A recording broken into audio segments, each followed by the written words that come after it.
ma isku dayaysaa helidda lamaane kuga habboon? ma ku waraarsan tahay inuu qofka damaca kaaga jir u yahay mid kugu qalma iyo in kale?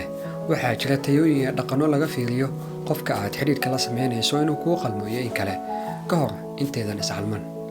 haddaba haddii aad aragto 9 sifood qof leh ama inta badan, weligaa ha sii dayn. 1. qof maskax ahaan iyo emotion ahaanba ku taageeraya. lamaanahaaga ma kugu dhiirigeliyaa gaaridaryooyinkaaga? ma aqbalaa dareennadaada? ma ku dareensiiyaa ammaan? iyo inaad haysato lamaane saacidaad badan wuxuu udubdhaxaad u yahay waaridda xidhiidhka. daraasado ayaa tilmaamaya lamaanaha saacidaadda badan uu dhiggiisa kale u suuragelinayo guulo badan, waayo dhiirigelinta iyo garab istaagga uu u samaynayo lamaantiisa ayaa keenaysa inay guulo badan wada gaaraan. 2. mid kugu dhiirigelinaya inay maskaxdaada kubacdo. ma haysataa lamaane kugu dhiirigelinaya inaad kubciso maankaaga, aqoontaada, caqligaaga iyo wax cusub inaad barato, isagoo ama iyadoo jecel inaad xagga maanka iyo aqoonta isla jaanqaadaan, in adiga iyo lamaanahaaga wax cusub isla barataan, aqoontiina xagga noloshana kordhisaan, waxay xidhiidhkiina ku soo kordhinaysaa guulo iyo farxad aan qiyaas lahayn. 3. qof emotion ahaan caqli badan. ma yahay lamaanahaaga qof ku fiican communicationka ama wada hadalka, dareenkiisana si waadix ah u muujin kara misena fahmi kara dareenkaaga?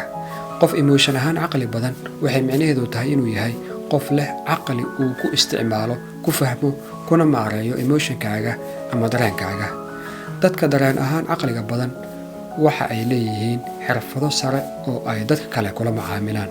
sidoo kale waxaa u fudud inay dareenkooda muujiyaan iyo in khilaafkooda xidhiidhka si fudud ku xalliyaan, taasoo keenaysa in xidhiidhkoodu waqti dheer baaqi ahaado.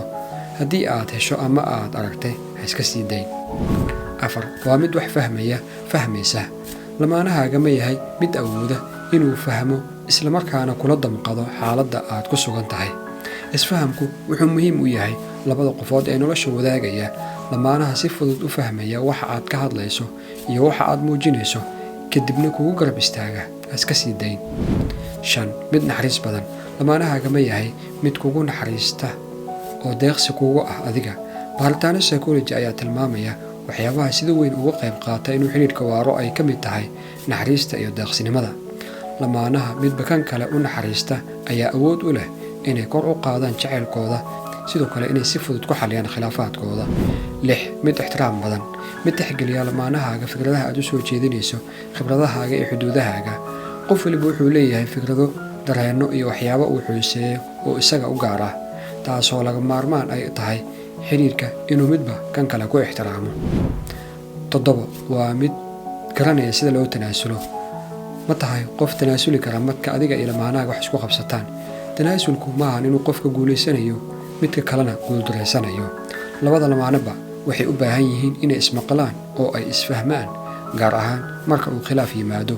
tanaasulka dhabta ah wuxuu xidhiidhka ku hogaamiyaa farxad iyo inuu weligii baaqi ahaado. 8. wuxuu aqbalayaa dhimaalkaaga. ma yahay lamaanahaaga mid raalli kugu ah waxyaabaha kaa khaldan iyo kala duwanaanshaha idin dhexeeya, isagoo ama iyadoon kugu dhaleecayn? qofka kugu aqbalaya waxa aad tahay waa qof laab furan, emotion ahaanna daacad ah. xidhiidhku wuxuu noqdaa mid nabdoon oo xasilan marka midba kan kale uu aqbalo kala duwanaanshiyaha. 9. waxaad tihiin kuwa isku mabaadii ah. ma tihiin adiga lamaanahaaga kuwa isku qiim ah, isku si wax u aaminsan? dabcan waa wax iska caadi ah inaad ku kala aragti duwanaataan waxyaabaha yaryar, laakiin waa muhiim inaad isku mabda ama isku fikir ka tihiin xagga diinta, guurka, qoyska, ilmo tarbiyeenta iyo wixii la mid ah. waayo haddii aad intaasi ku kala duwan tihiin misena uusan midna diyaar u ahayn inuu tanaasulo, hubaal ma dhibaanayo khilaafka dhexdiina ah. wayna adag tahay inaad guul wada gaartaan xagga nolosha.